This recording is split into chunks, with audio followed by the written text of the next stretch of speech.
ya del sistema que está afectado.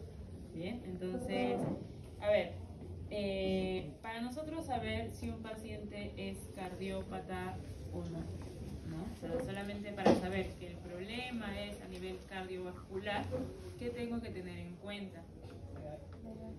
Uno es la edad, pero ojo que hay enfermedades congénitas y enfermedades adquiridas, ¿no? Entonces, normalmente el cardiópata, ¿de qué edades pertenece?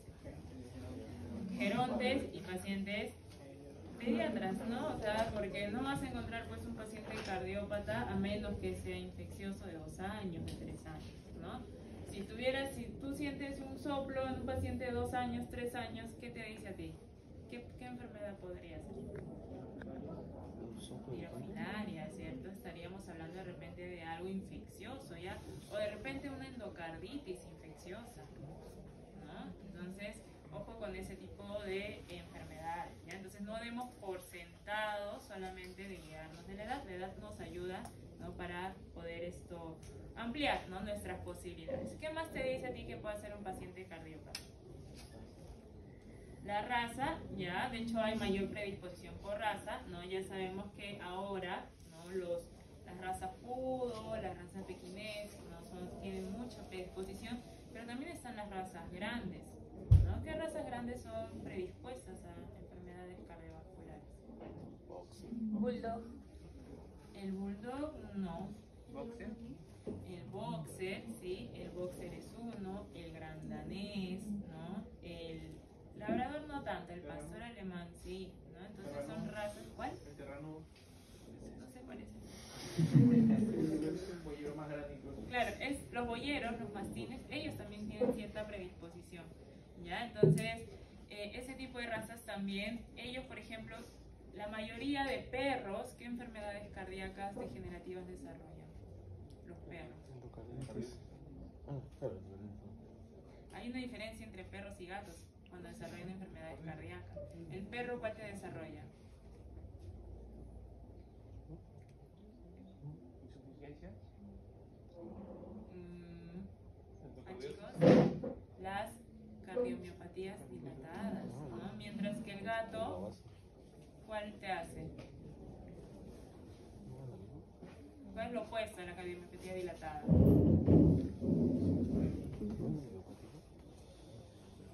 La cardiomiopatía hipertrófica, ¿no? El gato te hace hipertrófica y el perro te hace dilatada, normalmente. O sea, te puedo decir que el 99% de perros te hace dilatada y el 99% de gatos te hace hipertrófica. Pero siempre hay ese 1% que sale, ¿no? De ahí. Yo he visto por ahí un par de gatos con cardiomiopatía dilatada que son rarazos, ¿no? Pero están ahí. Y así como hemos visto también perros con hipertróficas, ¿no? Que también son casos raros. Bien, pero la mayoría es así, ¿está bien? Ya, ahora, chicos, por definición, ¿no? Si nosotros sabemos cuando vamos a revisar un paciente, además de la edad, de raza, ¿qué es lo que yo tengo que sentir para yo decir es un paciente cardíaco? Posiblemente cardíaco, ya teniendo en cuenta esa reseña. El soplo, ¿cierto? Tengo que sentir el soplo. Pero el soplo, ¿qué significa? ¿Qué cosa es el soplo? Regurgitación de la sangre a través de la válvula. Regurgitación de la sangre a través de la válvula, no. ¿Qué cosa es el soplo? Es el sonido que se produce con la turbulencia de la sangre. O es la turbulencia dentro del corazón.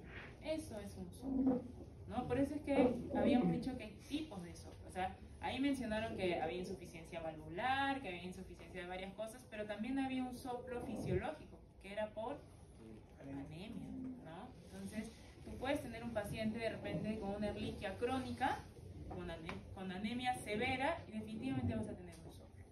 Definitivamente, ¿no? El paciente que tiene menos de 15%, 10%, le vas a sentir un soplo, ¿no? De hematocrito estamos hablando.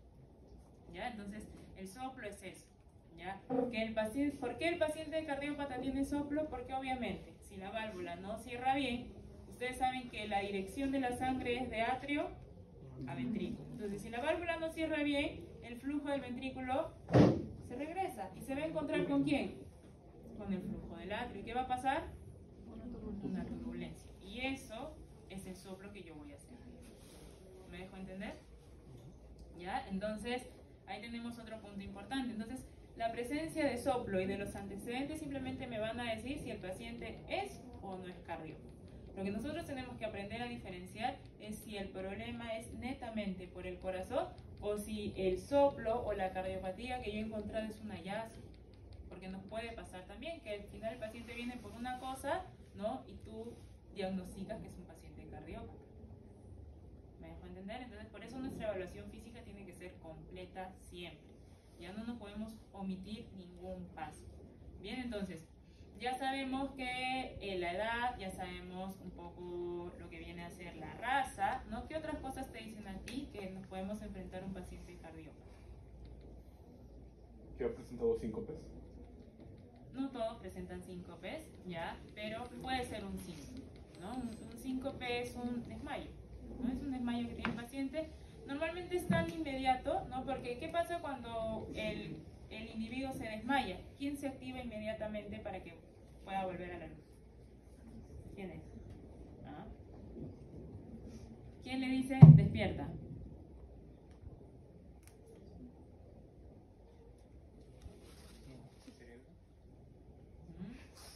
Pues si el cerebro le falta el oxígeno y por eso es que está apagado. El corazón. ¿Y quién se activa en ese momento? ¿Qué parte del corazón?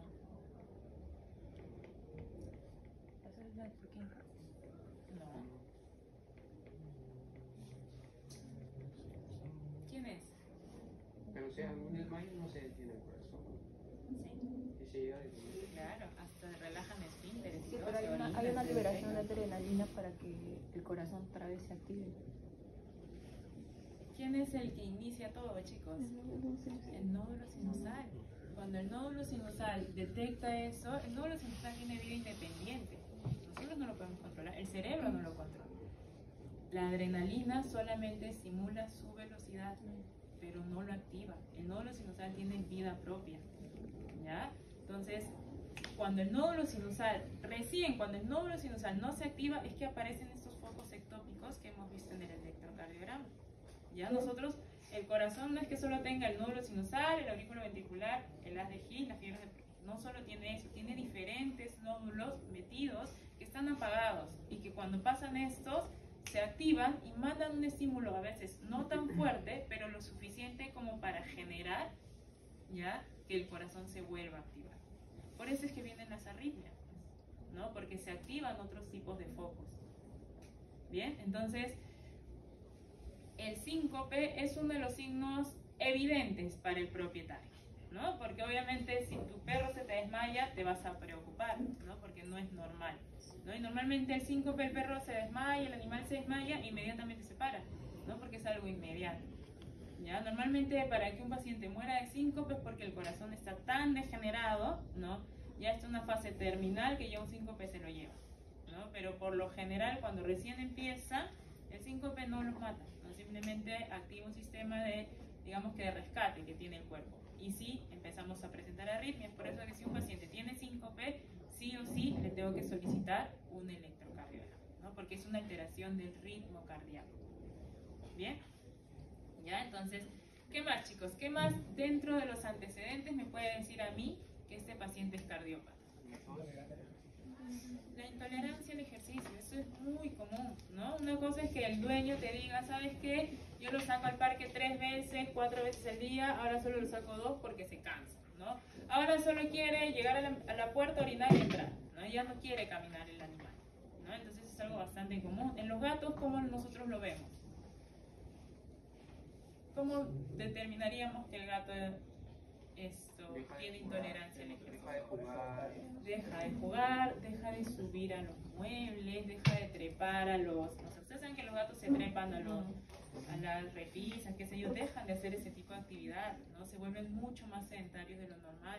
Ya, si bien el gato puede ser un poquito sedentario, ¿no? Dependiendo del estilo de vida que lleva, pero te das cuenta, ¿no? Cuando ya es exagerado, ¿listo? Entonces ahí ya tú más o menos puedes decir de que hay algún problema, ¿ya? Entonces, la información que nosotros podamos tener antes de es muy importante, ¿ya? Desde la intolerancia, desde ¿Ustedes saben cuál es la condición corporal de un paciente cardiópata? Normalmente, ya en una fase avanzada, ¿no? Que es con la que normalmente llegan a consulta. Es baja, ¿cierto? La condición corporal del paciente cardiópata es baja. ¿Y por qué es baja? Porque, o sea, si hay una falla en la bomba, de repente los nutrientes que le está ingiriendo no se están metabolizando correctamente y no está subiendo de peso. No va tanto por ahí, ¿eh? No es por un tema de circulación, es por un tema de aumento del catabolismo proteico que ellos desarrollan, ¿ya? Porque es justamente por la poca actividad cardíaca, ¿ya? Por la poca presión cardíaca, ¿ya? Entonces, son pacientes que normalmente te presentan una condición corporal baja, pero comen bastante, ¿no? ¿Por qué? Porque si están perdiendo o están teniendo ese tipo de actividad, son pacientes que normalmente comen. El paciente cardiópata puede estar en distrés y puede seguir comiendo. O sea, solamente ya cuando está azul deja de comer. Por eso es que los dueños a veces no lo llevan, o sea, lo ven agitado, pero lo ven comiendo, entonces no se preocupan mucho por eso, ¿no? Solamente lo llevan y dicen, uy, dejó de comer y está azul, ¿no? Entonces ahí recién lo llevan, ¿no? O sea, es bien difícil que el dueño te lleve un perro para un chequeo, ¿no? A menos que sean, pues, ya, si lo hace, porque es un propietario súper intenso, ¿no? Entonces, normalmente el dueño no te lleva a un paciente para que lo chequees y le hagas una revisión general. Son rarísimos, son contaditos, creo, con las manos los dueños que hacen eso, ¿ya? Entonces, por eso es que cuando tengamos la oportunidad de revisar un paciente por X motivos, siempre tenemos que ocultar, porque nosotros somos los que tenemos que determinar si ya nos estamos enfrentando a un paciente cardiópata, porque nuestro tratamiento va a ser diferente, nuestra hidratación va a ser diferente, ¿no? Yo no le puedo meter, pues, 1 litro de suero a un paciente cardiópata, ¿por qué va a pasar? ¿Por qué se va a descompensar?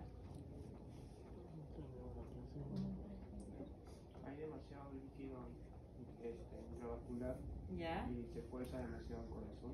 ¿Ya? ¿Y qué más? ¿Qué pasa cuando hay demasiado líquido y el corazón no puede bombear? Se va a los espacios, a terceros espacios. Entonces normalmente hacen edemas por falta de evaluación correcta. ¿Se dan cuenta? Entonces eso también tenemos que tener en cuenta, ¿ya? Por eso siempre tenemos que revisar a nuestros pacientes desde la cabeza hasta la cola como tal, ¿ya? Entonces, una vez que yo sé que me estoy enfrentando a un paciente cardiópata, recién ahí hago toda mi evaluación completa de la parte cardiológica, ¿no? ¿Y eso qué incluye? ¿Ah? ¿Qué incluye, chicos? ¿Qué es lo que tengo que verificar? Primero, coloración de las mucosas, ¿cierto? Tengo que ver la coloración de las mucosas. ¿Qué más? Ahí nomás en las mucosas que tengo que evaluar. Tiempo de llenado capilar. El tiempo de llenado capilar. ¿Qué evalúa el tiempo de llenado capilar? ¿Para qué hago eso?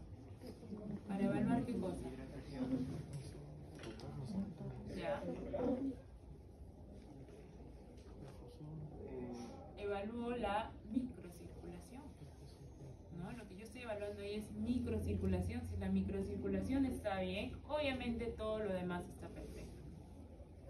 ¿Listo? Si yo tengo un tiempo de rellenado capilar muy lento, es porque la circulación se está tratando de centralizar. Recuerden que la circulación es un circuito cerrado, se mueve en base a necesidades, ¿sí? Entonces, si un corazón no bombea bien, ¿cómo crees que va a estar ese tiempo de rellenado capilar? Lento, va a estar aumentado, ¿no? ¿Cuánto es el tiempo de rellenado capilar?